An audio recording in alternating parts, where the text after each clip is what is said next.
Hey friends, welcome to today's video. Today is going to be the greatest day of your life. You know, I've said this many times. The line that separates success and failure is as fine as a razor's edge. You know, think about this for a moment. The difference between first and second place in a race is often less than 1 second. You know, 1 point on an entrance exam can make the difference between a student being admitted to a prestigious college or being denied entrance. You know, and an inventor may try many times to perfect their creation, but find a breakthrough only after many tries. You know, is the person who came in second the student who missed the college entrance by 1 point, or the inventor who didn't succeed right away a failure? Well, I'm going to tell you what. Only if any one of them quits before they try to reach their goal. You know, that's a truth about success. You know, around 1951, Earl Nightingale defined success as the progressive realization of a worthy goal. You know, it's a wonderful definition. I use it all the time in our lives. Every time we advance or maintain a pace towards a goal that we're trying to reach, I always say, as we achieve things, this is our progressive realization towards our worthy ideal. And you know, it's a wonderful definition. To this day, I've never found a better one. It shows us that success is continuously working towards something, regardless of setbacks and mistakes. You know, many people are afraid to fail or are embarrassed by their failures. However, I've never subscribed to that crap. Let me tell you what, I learn from my failures. I stand upon them as I reach my goals. And while I certainly don't dwell on those failures, or my success for that matter, I am happy that I've failed many times in my life, because it's through those failures that I've become the person I am today. And you know what? I like me. You know, and failure is a necessary part of life. It is the pathway to our goals. So I like to treat success and failure, no matter how small or how big, the same, because we need to learn from each one. You know, that's what successful people do. Each time they fail, they get up, find the lesson, and then they keep going until they hit their mark. You know, I want to talk to you about some people today who inspire me. Their stories are so inspirational. You've probably heard of each of these people, but you may not know the insight to their success. Chris Gardner. Now, did you know, born in 1954, Gardner had a rough and unstable upbringing. With an absent father, his mother and siblings suffered abuse at the hands of his stepfather. Now, Gardner was also in and out of the foster care system. In 1977, Gardner married Sherry Dyson. But after an affair with another woman who became pregnant with his child, he decided to leave his wife. Now, in 1981, his son, Christopher Gardner Jr., was born while working at a research lab assistant at UCSF. Now, the job didn't pay enough to help support his family, so Chris decided to become a medical equipment salesman. Now, if you've seen the movie that chronicles Chris Gardner's life, it's called The Pursuit of Happiness. You all likely already know how this turned out, right? Gardner struggled but was committed to living a better life, one that didn't involve so much struggle and turmoil. He met a man driving a red Ferrari who ultimately led him on a career path to becoming a stockbroker. But during that journey, he also suffered, an eviction, homelessness, jail, and eventually another divorce. But he didn't let any of that stop him from achieving his dream. Or Bill Gates. Bill was born in 1955 in Seattle, Washington. Bill was by no means a child that struggled. His father was a renowned lawyer, so he had a stable upper-middle-class upbringing, and Gates' parents originally intended that he follow his friend's footsteps and become a lawyer. At the age of 17, Gates demonstrated the entrepreneurial spirit by forming a company with his childhood friend Paul Allen called Traf O'Data. And they wanted to analyze and process raw traffic data from traffic counters and present that data in a report format to traffic engineers. Their goal was to build a hardware device that could read traffic data tapes and produce the results without having to do the work manually. Now, on the big day of the reveal, a supervisor from the County of Seattle's traffic department came to see it, and the device failed to work. The business failed before it had a chance to get off the ground, and that gave Gates an invaluable lesson that he would carry forward with him. Now, in 1973, Gates enrolled in Harvard University after scoring a near-perfect SAT score of 1590 out of 1600. However, the following year, Gates dropped out of Harvard to start Microsoft with his partner, Paul Allen. The decision, while contentious at the time, was okayed by his parents after much discussion. And I think we know how that worked out for him.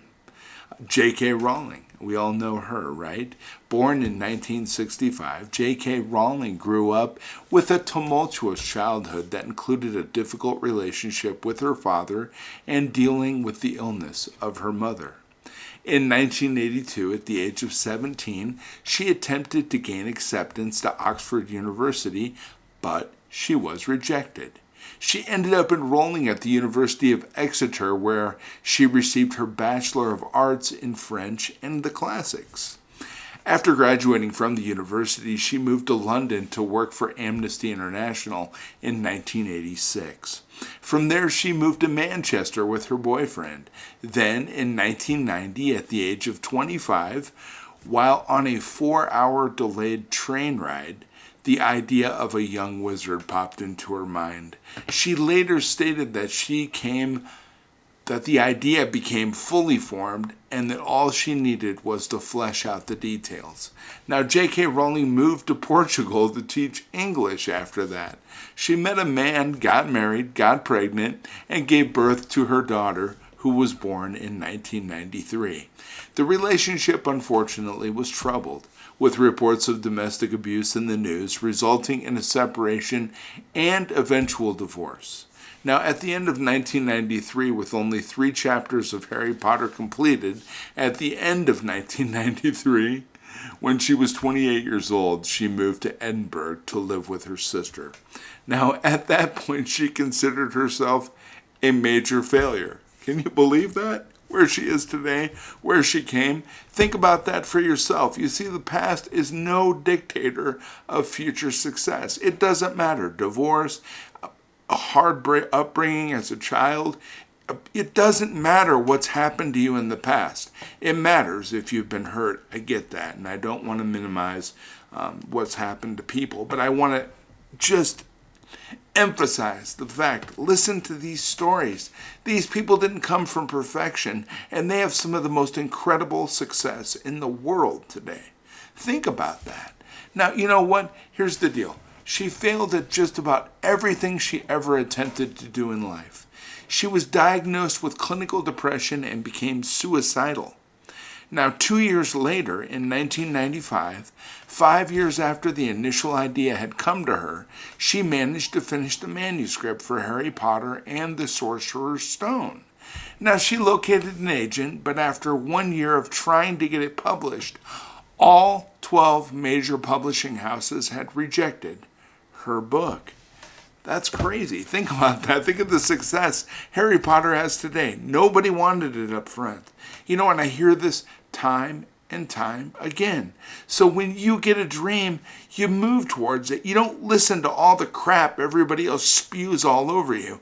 If you have it in your heart that you can be successful, by God, you can be successful. Now, it wasn't until 1996 when a small literary house in London named Bloomsbury gave the green light and a very small advance to Rowling. Now, in 1997, 7 years after the initial idea from the young wizard, the first Harry Potter book was published. Now, by 2004, Rowling had become the first author to become a billionaire through book writing, according to Forbes. Think about that. What can you do? You can't listen to these people. They think they know everything. I watch American Idol. Where would we be right now where would Tom Petty be if everybody was extra handsome and perfect. You know, it seems like you watch these shows and all they want is the perfect people with the perfect hair, the perfect face, the perfect makeup. You know, where would we be? We wouldn't have Tom Petty's and things like that. People would probably look at that guy on stage and think, hey, he's not perfect. Yeah, you know what? But he was a musical genius and he changed music in the world forever. And you know what? You don't have to be perfect either to change everything. Don't listen to the crap on the media. They don't have a clue, because if they knew, they wouldn't be sitting behind a reporter's desk giving you all the blah, blah, blah, okay? So I'm going to tell you right now, you can do anything you want to do. I want to tell you one more. Think about this. Harrison Ford. Now, born in 1942 in Chicago, both of Ford's parents had a connection to the entertainment industry. His father was a former actor and his mother a former radio actress. It seemed as though acting was going to be in his blood, right? So after graduating college in Wisconsin, at the age of 22 years old, Ford headed to Los Angeles to try his hand at voiceovers. You know, he failed to secure that job, but ended up staying in the area. Now, it took Ford 2 years of working odd jobs and small-time bits before he landed his unaccredited role as a bellhop in the movie Dead Heat on a Merry-Go-Round in 1964. Now, studio execs were very rough on Harrison, telling him that he would never make it in the business. Can you imagine that? Harrison Ford, Indiana Jones, you'll never be successful in the business. How many times have people laid that crap on you? I'm going to tell you right now, don't listen to it. If you have it in your heart, you stick in there, you get there, and you live the life you want to live. Now, it took Ford 2 years of working odd jobs just to get a chance. You may be struggling right now thinking, when's my chance going to come? You plant seeds, you wait for them to grow. A little more patience will go a long way. You know, and Harrison Ford refused to give up.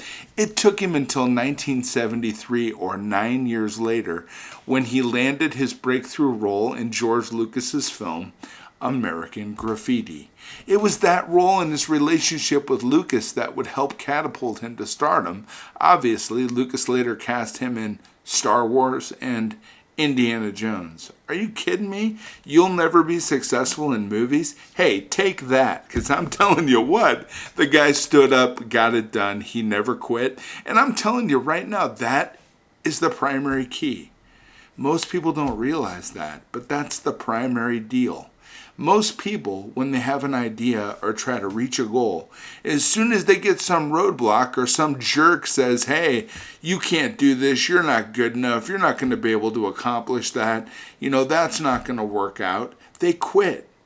Quitting is the main problem here. You know what? If you just push through, if you just go one more day, if you just tell yourself, I'm going to try one more day, but in the next day, I'm going to try harder than I've ever tried before, you will get there. I guarantee you.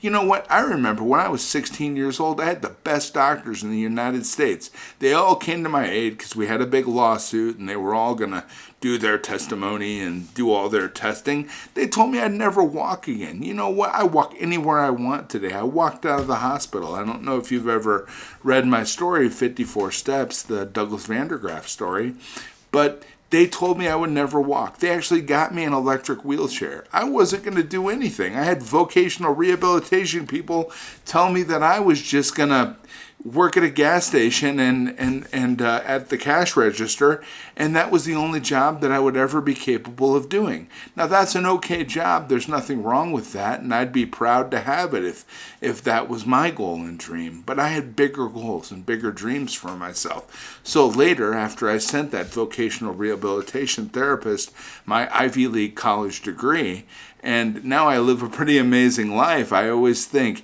you know, you just can't tell other people what they're capable of. Because you know why? Only that person knows what they are truly capable of. And if you believe in yourself, that is the magic sauce that will get you where you want to go.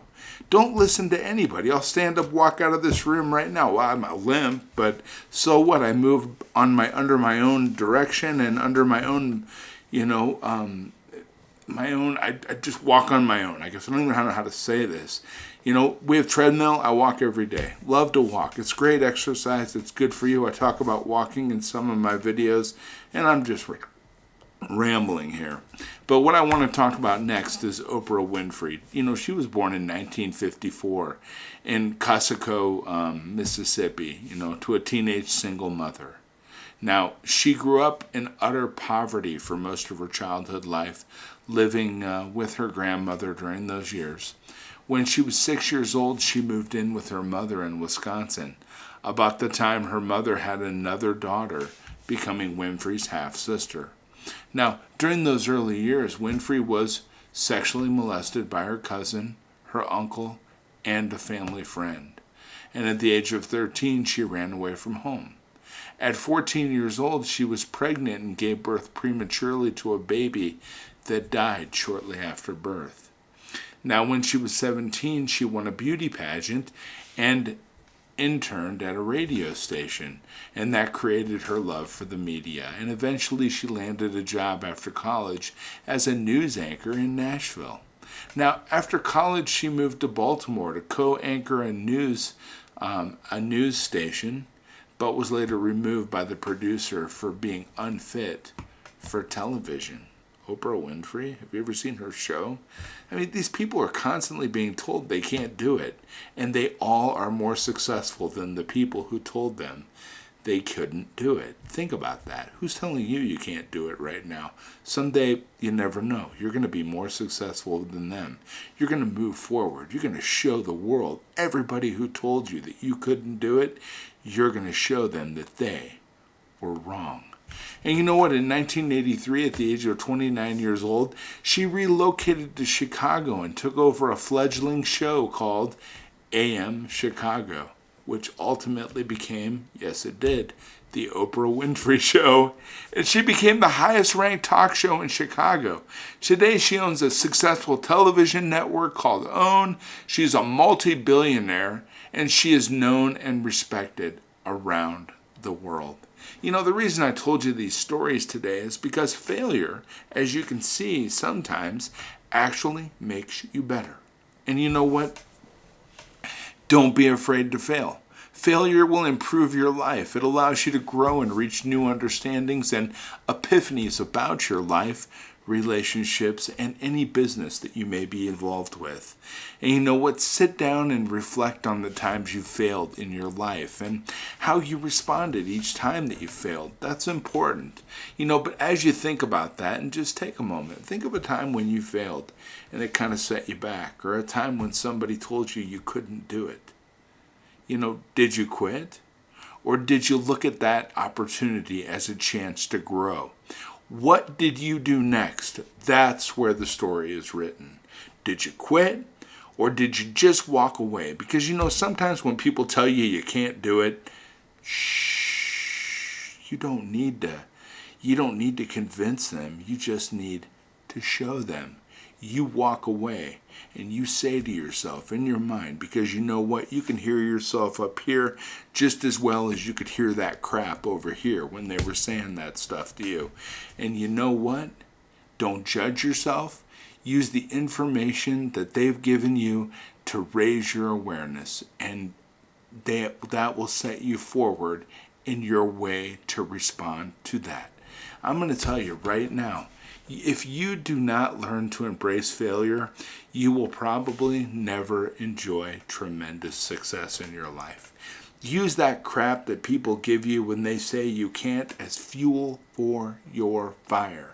And you say to yourself up here, because you're listening to yourself up here, like I said, you say, you know what? You may say that, but you know what? I know I can do it, and I don't give a damn what you say. You tell yourself that up here. Then you get out your goal card. I'm so happy and grateful now that, and whatever your dream and goal is after that. And you read that over and over again. And you use that anger and that frustration you feel to just read it more. And read it more. And fill your mind with a possessive knowledge that you are going to move forward. And you are so happy and grateful that you're going to achieve your goals and your dreams. And you know what? You throw that crap other people say to you away. I can't tell you how many times times people have looked me up and down and thought, what's this handicapped guy going to do for me? And you know what? Boy, aren't they surprised when they find out I'm going to do a hell of a lot, and I'm going to do what I set my mind to. And I tell you what, you can do the exact same thing. You know what? I'm going to tell you, success and failure are going in the same direction. Think of it this way. If you act on your goal each day, in any given moment, you may just be a razor's edge away from phenomenal success. It's from the action that's where you're going to get the success. You never know how close or how far away you are. A miracle can happen, because miracles do happen. And when they do, you're just surprised. You're like, oh my God, this came incredibly quick. This is wonderful. You know, just taking one more shot, making one more call, or knocking on one more door may be all it takes to achieve your goal. You know, if you had a chance, you could ask Chris Gardner, J.K. Rowling, Bill Gates, Oprah Winfrey, Harrison Ford, or any of the other successful people around the world, you know, and there's millions of them, you know, what it takes to be successful, and you would probably hear just about the same thing. You know, I believe you should set your sights on your worthy ideal, take progressive steps toward it, and embrace and learn from your failures along the way. And I'm going to tell you what, you'll be so glad you did, because it's on its way for you. If you're setting goals and dreams, you know what? I learned at a very young age, when experts tell me things, you know what? If I believe what they said, I'd still be sitting in a wheelchair somewhere, probably at I don't know where I would be. Honestly, I guess I never really even thought back on that. But I can tell you what, I wouldn't be where I am today if I listened to what other people thought I was capable of. And I recommend you don't do the same. And you know, it doesn't matter where you are right now. If somebody puts you down because you have a specific job, a job that our society doesn't deem highborn and worthy, you know what? They just don't realize you're in training right now for the good things that are going to come your way. Because you know what? After I had my stroke and all that, I will never forget. And one of the first jobs I had, when I wanted to work, I've always wanted to work. Even though I'd had a stroke and was disabled, I wanted to get out and have a job. And I'll never forget, one of the first jobs I had was calling people on the phone. We had a cassette recorder in a cubicle, and it was on the desk. And I would call them on the phone, tell them that I was calling to do a survey for a local radio station, and then I would ask them if they had heard any of the songs I was about to play for them, and if they could rate them from 1 to 10 as to how likely they would be to listen to that song. And it was Toby Keith's "Wanna Be a Cowboy." You know that song? Wanna be a cowboy, should have learned to rope and ride, you know, wearing my 6-shooter, riding my pony on a cattle drive. You know, that song should have been a cowboy. That's what it's called. And you know what? I would hold the phone up to the cassette recorder, I'd press play and hold the phone up and then stop it. You know, and that's nothing compared to what we do now. We own businesses around the world. We have great success in our lives. But I always think back to when I did that job, because you know what? I talked to people, and it opened me up to having different types of conversations with others. I was in training in that job, and I'll never forget that job, because there was a level of customer service, and it takes something to cold call people up and play them music on a cassette recorder. It's not easy. It sounds easy, but it was intimidating for me to just call people out of the blue and, hey, how you doing today? I'm Doug Vandergraph, and I'm calling you on behalf of so-and-so radio station, and I would like to play some music for you today and just get your feedback. Do you have a few minutes for me? And, you know, some people did, some people didn't. I can tell you, I heard the worst and I heard the best. But it was at training. I was in training, and I remember I've had many other jobs after that. I actually got fired from that job, and I don't actually remember why, but I think I couldn't show up. I had doctor's appointments or something. The world was different back then. I just couldn't make it, and so they found somebody who could. But I moved on, and I moved on to bigger and better things, you know. And it's just one of those things that if I quit, and if I listened to everybody around me and what I was capable of, if I took what I was doing for a job at that point in time as an indicator of what I was able to accomplish as I move forward in my life, you know what? I wouldn't be where I am today. And I'm so thankful to myself for not quitting and for just saying, hey, you know what? There's something else. Let's try again. Let's get up and try again and try again. And I learned that from when I was trying to walk, right? My left leg was totally paralyzed. So, it was one of those things where if I would have quit then, I wouldn't have been able to walk as well as I can today. But I taught myself some lessons there at a very young age, They were telling me I couldn't do it. I couldn't imagine a life not being able to do it. And so I decided that this has to happen. And you're going to be surprised if you live your life and approach your goals with that. Other people telling you you can't do it. And you use that as fuel and say, I can't imagine my life if I don't achieve this goal. I have to do it. And then you approach it with that vigor and that energy. I'm telling you what, nothing or no one will be able to stop you. You will move forward. You will accomplish your dreams and goals, and you will live the life that you want to live. Trust me, I'm living proof. It happened to me. I have everything I want. And I'm going to tell you, I got it by taking a chance, by moving forward, by never letting anybody tell me that I can't do it.